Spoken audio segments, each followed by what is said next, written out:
জ্যোৎস্নারে ভিজি থিলে শিশিরে ভিজি থিলে বর্ষারে তো ভিজি নথিলে। नमस्कार जय जगन्नाथ। मु कटक डिस्ट्रिक्ट सालेपुर प्रोजेक्ट रो भातपड़ा सेक्टर रो भातपड़ा सेंटर रो अंगनवाड़ी कर्मी तेजस्विनी राउत आ ये मो सहायिका ज्योत्सना भोई आ ये भातपड़ा 1 अंगनवाड़ी केंद्र रो अंगनवाड़ी कर्मी सस्मिता नंद एवं तांको सहायिका पुष्पलता साहू, भातपड़ा 2 अंगनवाड़ी केंद्र रो अंगनवाड़ी कर्मी उर्मिला दास आ से तांको सहायिका सुमित्रा दास आउ ये आम शंभुपुर अंगनवाड़ी केन्द्र अंगनवाड़ी कर्मी जो ज्योत्सनामयी दास आमे 4 जन मिसिकी आज यही सादखिया कार्यक्रम आयोजन करिछु। आसंतु आपण माने देखिबे आउ एंजॉय करिवे। प्रथमे आमे भगवान को नाम नेकी दीप प्रज्वलन करिबा, तापरे आमे आम कार्यक्रम को आरंभ करिबा। जाय भितरे जोड़ाय वर्षा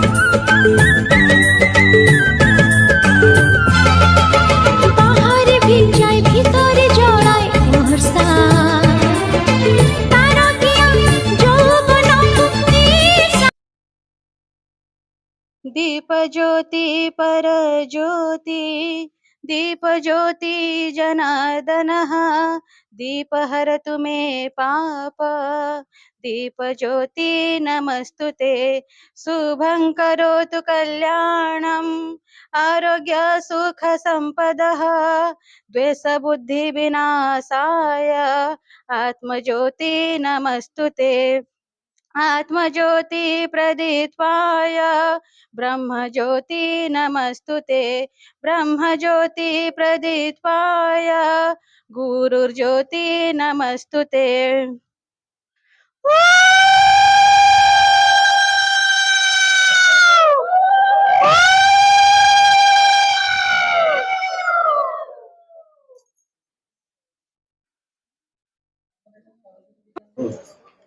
आजिर कार्यक्रम आरंभ करने पूर्वर आमे समस्ते मिसिकी श्री जगन्नाथ महाप्रभु का नाम नेकी तांकरी अवतार श्रीकृष्ण अवतार एक संगीत रे आम पिला माने एक नाच परिवेषण करिवे।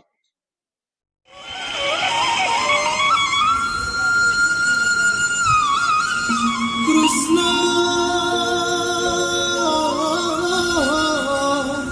राधे कृष्ण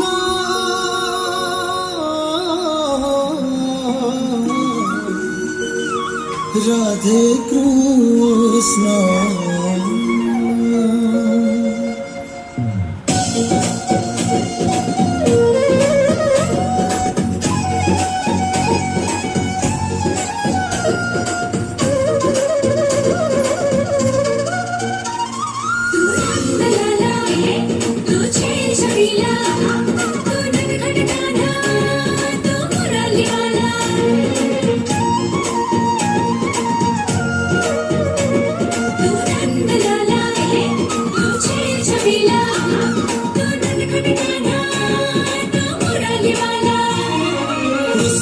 बिना सृष्टि आधार राधा बिना कृष्ण आधार कृष्ण थिले सबु साता कृष्ण बिना सबु मिठा।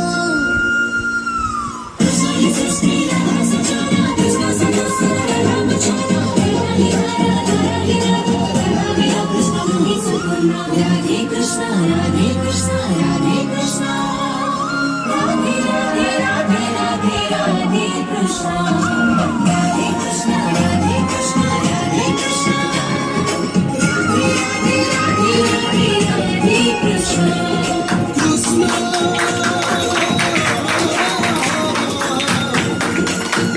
राधे कृष्ण।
राधे राधे राधे राधे राधे कृष्णा राधे कृष्णा राधे कृष्णा राधे कृष्णा राधे राधे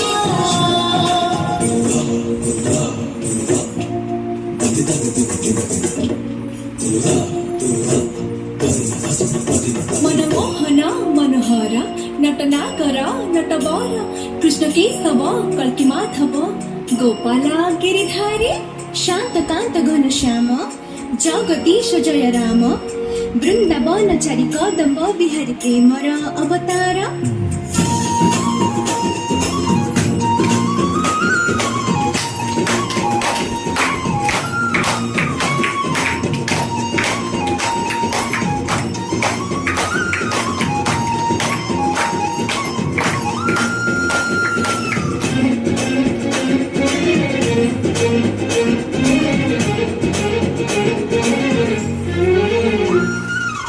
प्रेम जीवन प्रेम निश्वास प्रेम उच्छ्वास प्रेम विश्वास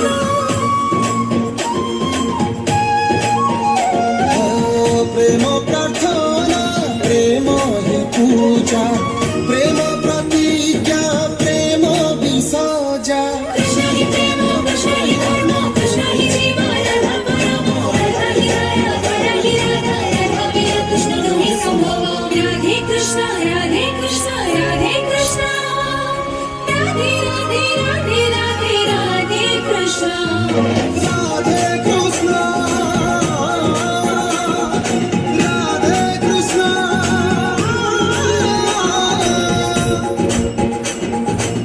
राधे कृष्ण राधे राधे कृष्ण राधे राधे कृष्ण राधे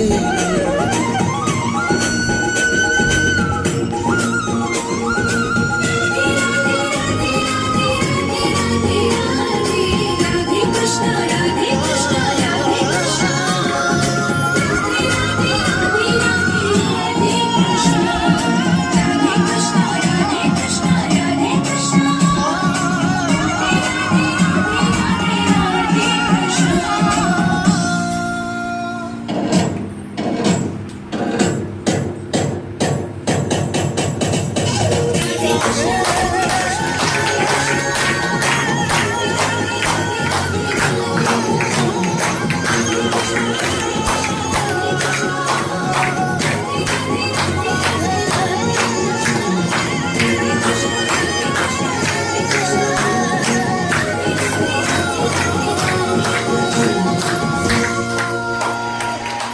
ଆଜିର ଏଇ ସାଦଖିଆ କାର୍ଯ୍ୟକ୍ରମକୁ ମୁଁ ଆମ ଅତିଥି ବୃନ୍ଦ ଆମର ଅଛନ୍ତି ପଞ୍ଚାୟତ ସ୍ତରୀୟ ଫେଡେରେସନ ପ୍ରେସିଡେଣ୍ଟ ଆଉ ନ୍ୟାୟ ସରପଞ୍ଚ ଆମ କମିଟି ମେମ୍ବର୍ସ ଆଉ ଆଶା ଦିଦି ମାନେ ଆଉ ଗର୍ଭବତୀ ମା ମାନେ ପ୍ରସୂତି ମା ମାନେ ଏସଏଚଜି ମା ମାନେ କିଶୋରୀ ବାଳିକା ମାନେ ସମସ୍ତଙ୍କୁ ସ୍ୱାଗତ କରୁଛି।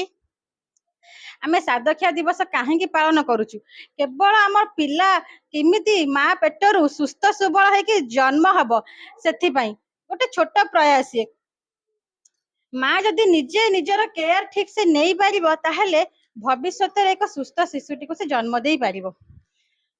ପ୍ରଥମତଃ ହେଲା ଆମ କିଶୋରୀ ମାନେ ପ୍ରଥମେ ସେମାନେ ନିଜେ ଯଦି ଠିକ ସେ ତାଙ୍କ ଆଇରନ୍ ଖାଇବେ ମାନେ ତାଙ୍କର ଯେମିତି ବଡିରେ ଲୌହ ସାରର ଅଭାବ ନ ରହିବ ତାହେଲେ ସେ ଭବିଷ୍ୟତରେ ଭଲ ମା ହେଇପାରିବେ। ସିଏ ଯେତେବେଳେ ଭଲ ମା ହେବେ ସେତେବେଳେ ତାଙ୍କର ଡ୍ୟୁଟି ରହୁଛି ଯେତେବେଳେ ଗର୍ଭ ଧାରଣ କରିବେ ତାଙ୍କର ପ୍ରଥମ କାମ ହେଲା ସେମାନେ ଆସି ଯଥାଶୀଘ୍ର ସମ୍ଭବ ଅଙ୍ଗନବାଡି କେନ୍ଦ୍ରରେ ନିଜର ନାମ ପଞ୍ଜୀକରଣ କରିବେ। ତାପରେ ଆମର ଟିଡି ଦିଆ ହଉଛି, ଟିଡି ନେବେ, ଦିଟି ଟିଡି ନେବେ। ନେଇ ସାରିଲା ପରେ ତାଙ୍କର ନିଜର କେୟାର ସେ କେମିତି ନିଜେ ନେବେ, ପୁଷ୍ଟିକର ଖାଦ୍ୟ ଖାଇବେ।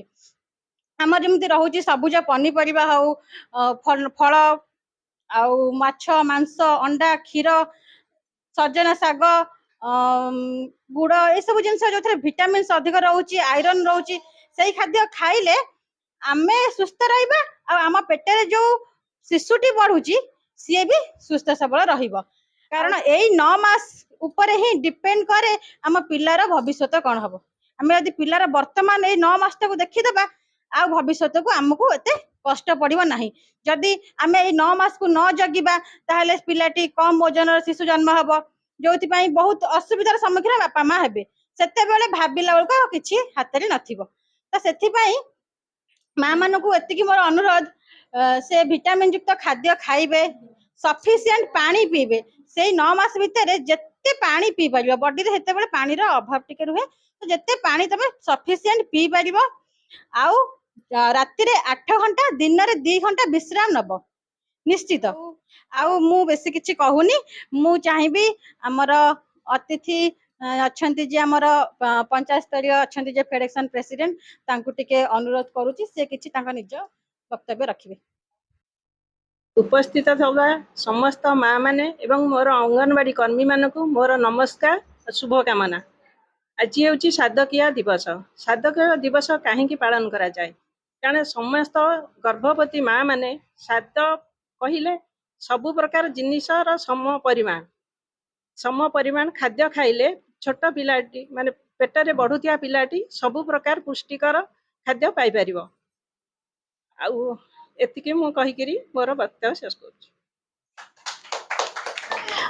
ବର୍ତ୍ତମାନ ମା ମାନଙ୍କୁ, ଆମ ଗର୍ଭବତୀ ମା ମାନଙ୍କୁ ବନ୍ଦେଇବା ସହିତ ତାଙ୍କର ସାଧଖିଆଟା ଆରମ୍ଭ କରିବା।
ହେଲା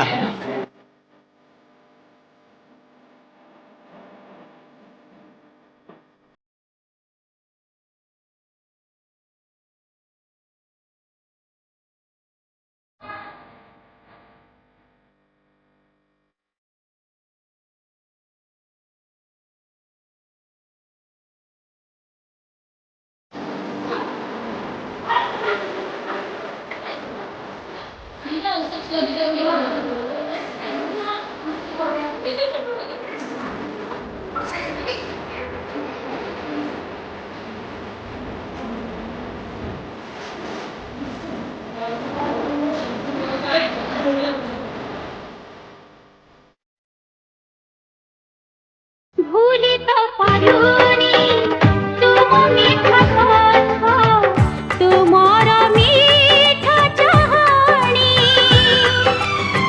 কথা দিও আজি ভুলিবনি কেবে আমার এই কাহানি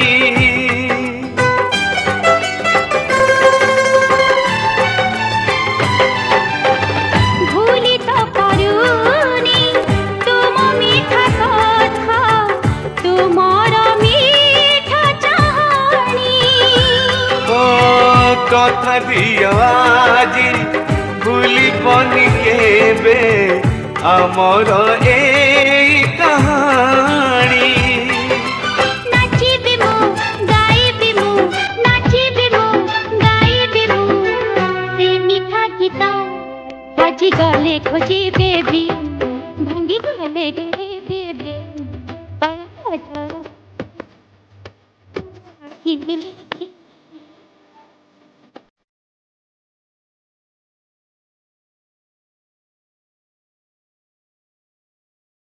ଆଜିର ଏ ସାଧକୀୟ ଦିବସରେ ମଞ୍ଚାସୀନ ସମସ୍ତ ଅତିଥିବୃନ୍ଦ ଏବଂ ଗର୍ଭବତୀ ମା ଏବଂ ଏସଏଚଜି ମା ଏବଂ ମୋ ସହକର୍ମୀ ଅଙ୍ଗନବାଡି ଭଉଣୀମାନଙ୍କୁ ସ୍ୱାଗତ ଜଣାଉଛି। ଆଜି ଆମେ କାହିଁକି ଏକାଠି ହେଇଛେ ତ ସମସ୍ତେ ଜାଣି ସାରିଲେଣି। ତଥାପି ସାଧକୀୟ ଦିବସ ଆମେ ପ୍ରତି ଅଙ୍ଗନବାଡି କେନ୍ଦ୍ରରେ ପ୍ରତି ମାସରେ ପାଳନ କରୁଛୁ। କାହିଁକି ପାଳନ କରୁଛୁ ବି ସେଇଠିକି ଜାଣିବା କଥା। କାରଣ ଘରେ ତ ସାଧକୀୟ ଦିବସ ପାଳନ ହଉଛି ସମସ୍ତଙ୍କ ଘରେ। ଗର୍ଭବତୀ ମା ମାନେ ଗର୍ଭବତୀ ହେଲେ ଘରୁ ବାପ ଘରୁ ସାଧ ଆସୁଛି, ସମସ୍ତେ ସାଧକୀୟ ଦିବସ କରୁଛନ୍ତି। କିନ୍ତୁ ଆମ ଅଙ୍ଗନବାଡି କେନ୍ଦ୍ରରେ ସେଇ ଦିବସକୁ ସମସ୍ତେ ପାଳନ କରି ଆସୁଛୁ। କାରଣ ମା ମାନେ ଜାଣିପାରିବେ ଯେ କଣ କଣ ଖାଦ୍ୟ ଖାଇଲେ କୋଉ କୋଉ ପୁଷ୍ଟିକର ପାଇପାରିବେ, ପିଲାଟି ସେଇ ପୁଷ୍ଟି ପାଇକିରି ପିଲାଟି ପେଟରେ ବଢି ପାରିବ। ତେଣୁ ତାଙ୍କର ଅଭିଭାବକ ମାନଙ୍କୁ ବି ମିଟିଂରେ ଡକା ହଉଛି। ସେମାନେ ବି ଜାଣିବା ଦରକାର ଗର୍ଭବତୀ ମାର ଯତ୍ନ କେମିତି ନେଇପାରିବୁ ଆମେ। ତେଣୁ ସେମାନେ ଜାଣିବା ଦ୍ୱାରା ଗର୍ଭବତୀ ମାର ଯତ୍ନ ନେଇପାରିବେ। ସବୁ ପ୍ରକାର ଖାଦ୍ୟ ଦେଖାଇ ତାଙ୍କୁ ବୁଝେଇକିରି ବି ଆମେ କହୁଛୁ। ତେଣୁ ସେମାନେ ଜାଣିବା ଦ୍ୱାରା ସେଇ ଖାଦ୍ୟ ଦେଇପାରିବେ। ବାହାରୁ ତ ଖାଲି ବଜାରରୁ କିଣିଲେ ହବନି। ଆମର ଗାଁ ଗହଳିରେ ଯେତିକି ଜିନିଷ ମିଳୁଛି ଆମେ ଯେତିକି ଗର୍ଭବତୀ ମାଙ୍କୁ ଦେଇପାରିବା ସେତିକି ତ ଆମେ ଦେଇକିରି ଖାଇବାକୁ ଦେଇପାରିବା। ସବୁଜ ପନିପରିବା ବାଡିରେ ଅଛି, ଅମୃତଭଣ୍ଡା ଅଛି, କ୍ଷୀର ଅଛି, ମାଛ ଅଛି, ସବୁ ଜିନିଷ ଆମେ ଘରେ ପାଇପାରୁଛେ। ସେତିକି ଜିନିଷ ତ ଆମେ ଦେଇପାରିବା। ଖାଲି ବାହାର ଜିନିଷ କିଣିଲେ କିଛି ହବନି। ତେଣୁ ସେଗୁଡା ଜାଣିବା ଦରକାର। ମା ମାନେ ବି ଖାଇବା ଦରକାର। କିନ୍ତୁ ଘରେ ଅଭିଭାବକ ମାନେ କି ଶାଶୁ ମାନେ ସେମାନେ ମା ମାନଙ୍କର ଗର୍ଭବତୀ ମାଙ୍କର ଯତ୍ନ ନେବା ଦରକାର। ସେମାନେ ସିନା ବୁଝିଲେ ମା ମାନଙ୍କର ଯତ୍ନ ନେବେ। ତେଣୁ ଆମେ ଗର୍ଭବତୀ ମା, ତାଙ୍କର ଅଭିଭାବକ ଏବଂ ଏସଏଚଜି ମା, କିଶୋରୀ ବାଳିକା ସମସ୍ତଙ୍କୁ ଡାକି ଆମେ ବୁଝେଇଛୁ। ଆଜି ବି ସମସ୍ତେ ଆସିଛନ୍ତି। ସମସ୍ତେ ଆସିଥିବାରୁ ମୁଁ ସମସ୍ତଙ୍କୁ ଧନ୍ୟବାଦ ଦେଉଛି। ସମସ୍ତେ ସହଯୋଗ କରିଛନ୍ତି। ମା ମାନେ ବି ମାନସିକ ଶାନ୍ତି ପାଇପାରୁଛନ୍ତି। ଏଇ ଦିବସ ପାଳନ ଦ୍ୱାରା ସେ ବହୁତ ଖୁସି ବି ଅନୁଭବ କରୁଛନ୍ତି। ମାନସିକ ଶାନ୍ତି ପାଇବା ଦ୍ୱାରା ପିଲାଟି ପେଟରେ ଭଲ ଭାବରେ ବଢି ପାରିବ, ମାନସିକ ବୃଦ୍ଧି ତାର ହେଇପାରିବ, ବ୍ରେନ ଡେଭଲପମେଣ୍ଟ ଅଧିକରୁ ଅଧିକ ହେଇପାରିବ। ଗର୍ଭବତୀ ମାର ମାନସିକ ମେନ୍ ଶାନ୍ତିଟା ଦରକାର। ତେଣୁ ସେ ଯଦି ମାନସିକ ଶାନ୍ତି ନ ପାଇଲା ପିଲାଟି ପେଟରେ ଭଲ ଭାବରେ ବଢି ପାରିବ ନାହିଁ, ଅପପୁଷ୍ଟିର ଶିକାର ହବ। ତେଣୁ ଆମେ ମାନେ ଚାହୁଁଛୁ ଗର୍ଭବତୀ ମା କେମିତି ସୁସ୍ଥ ରହିବ, ଭଲ ଶିଶୁଟିଏ ଜନ୍ମ କରିବ। ଆମେ ବି ଗୋଟେ ଅଙ୍ଗନବାଡି କେନ୍ଦ୍ରରେ ଭଲ ସୁସ୍ଥ ଭଲ ମା ଆମେ ପାଇପାରିବା। ଆମ ICDSର କାର୍ଯ୍ୟ ହେଲା ସୁସ୍ଥ ମା ସୁସ୍ଥ ପିଲା। ତେଣୁ ଆମେ ଏଇଥିପାଇଁ କାର୍ଯ୍ୟକାରୀ କରିକି ଆସୁଛୁ। ତେଣୁ ସବୁ ପ୍ରକାର ଦିବସ ପାଳନ କରି ଆସୁଛୁ। ଅନ୍ନପ୍ରାଶନ, ସୁପୋଷଣ ଆଉ ସାଧକୀୟ ଦିବସ। ତାରି ଭିତରେ ସାଧକୀୟ ଦିବସଟି ଆଜି ସମସ୍ତେ ଆମେ କର୍ମଚାରୀ ଭଉଣୀ ମାନେ ଏକାଠି ହେଇ କରି ଆସୁଛୁ। ଆଜି ବହୁତ ଖୁସି ଲାଗୁଛି। ତେଣୁ ମା ମାନଙ୍କୁ ଏକାଠି ଦେଖିକିରି ମତେ ବହୁତ ଖୁସି ଲାଗୁଛି। ଗର୍ଭବତୀ ମା ମାନେ ବହୁତ ସମୟ ଧରି ବସିଲେଣି। ତେଣୁ ମୁଁ ଆଉ କିଛି କହିବାକୁ ନ କହିକିରି ଏତିକିରେ ବିଦାୟ ନେଉଛି।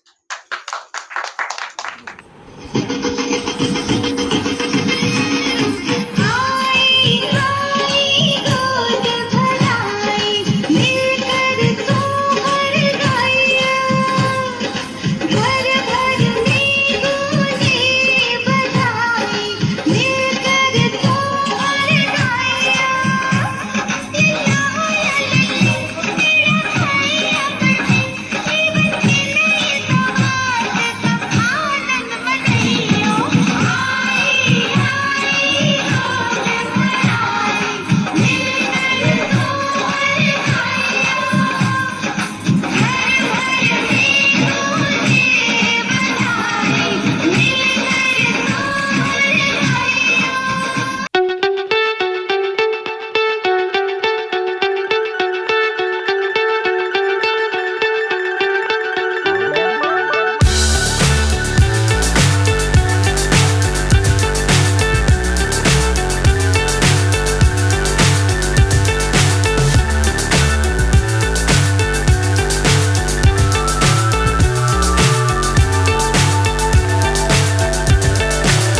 so high I'm hypnotized. What's up is down, what's left is right. Chasing stars and holding you. I can't see the end, but we'll see it through.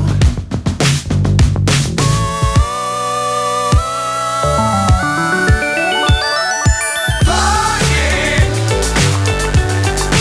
get on board. We're smiling on top of the world.